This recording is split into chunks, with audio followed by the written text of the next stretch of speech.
Hey Aries, welcome to your January monthly reading. We're going to break down the Ace of Pentacles. This is what you got in your 2020 reading, and if you want to see that and where this card came from, the link to that video will be in the description box below.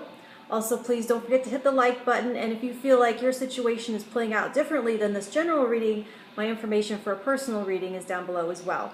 So for January, the overall energy was the Ace of Pentacles, and this is going to be a month in which you're starting new habits and planting the seeds to create something brand new for this whole year.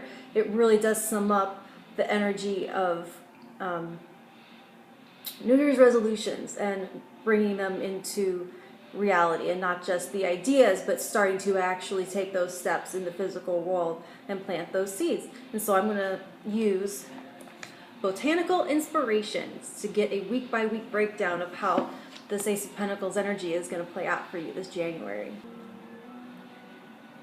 Okay, Aries, let's see how this is going to play out. This new investment of energy, new investment of time and effort, how it's going to play out in the first week of January.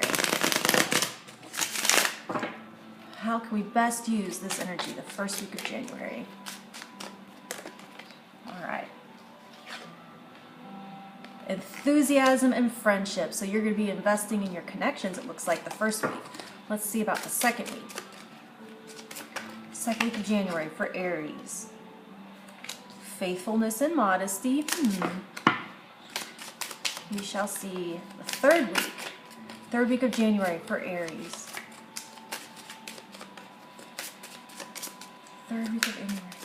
Third week of January for Aries. Playfulness. So investing some time in play and something that is fun. Fourth week of January for Aries.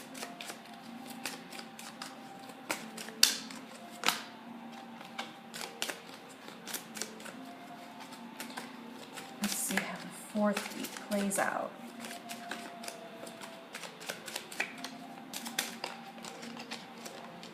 All right. Blissful pleasure. Well, this is shaping up to be a pretty fun month. Let's talk about it. All right, so let's talk about this first week of January. And we have the yellow rose, enthusiasm and friendship.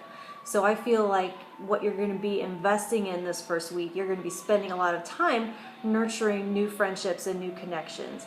So this can mean messaging, can mean setting up plans. I feel like since this is starting something new, this can be cracking open your calendars and deciding, this is the year we're going to get together more.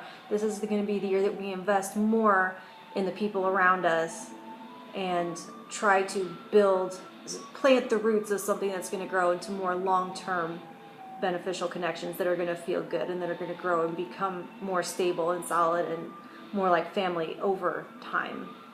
So in the second week of January, we have violet, faithfulness and modesty, which is kind of like, right? Okay, but there's actually a really good explanation to this.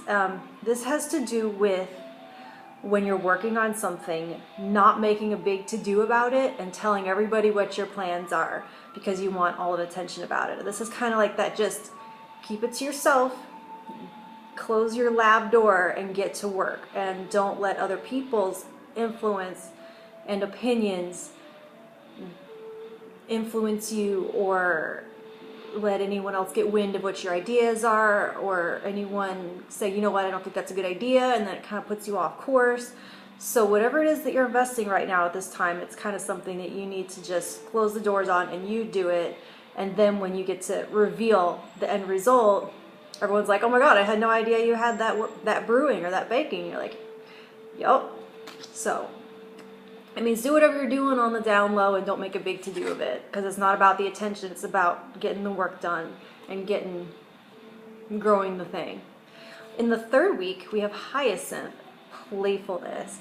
So I think this is going to have a lot to do with how you start to realize that it is going to be hard work, that planting these seeds are hard work, I should say. And that you're going to have to find a way to make it fun if you're going to stick to it. By the third week of January, you may be starting to feel like, okay, this is going to be a whole thing. I'm not sure if I'm going to be able to keep this up. Planting the seed is all great and fine when it's an idea, and then when you're starting, this energy is where we start to actually do these things in the physical, where it's going to be like, this is going to be a drag if I have to do it this way the whole time. And so you're like, how can I make a game of it? How can I start to enjoy one-upping myself? And so this is, you're going to have to find a way to make it fun for yourself and more of a challenge than a slog.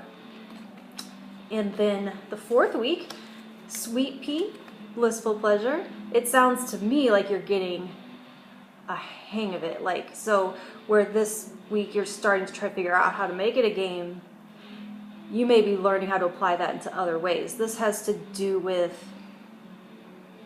making heart-centered choices and moving towards what feels good rather than what a decision you cranked away at up here. It's following your intuition more, and when you're trying to decide between this or that, it's, well, does that feel good or does that not feel good? And that being the basis pretty much for the path you take. Or where am I? I've got my seed here, like this guy, right? Where am I going to plant it? Well, where does it feel good? Does it feel good right here? Oh, it feels good there. That's where I'm going to put it.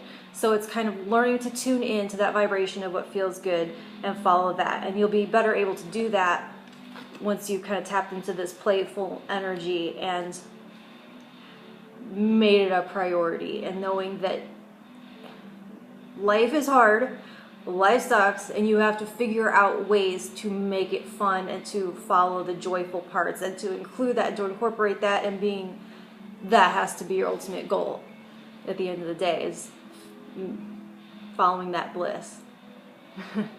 All right, so go ahead and like this video and subscribe, because I'm going to do a week by week, and when I do that, it's going to be a pick a card so we can get even more information.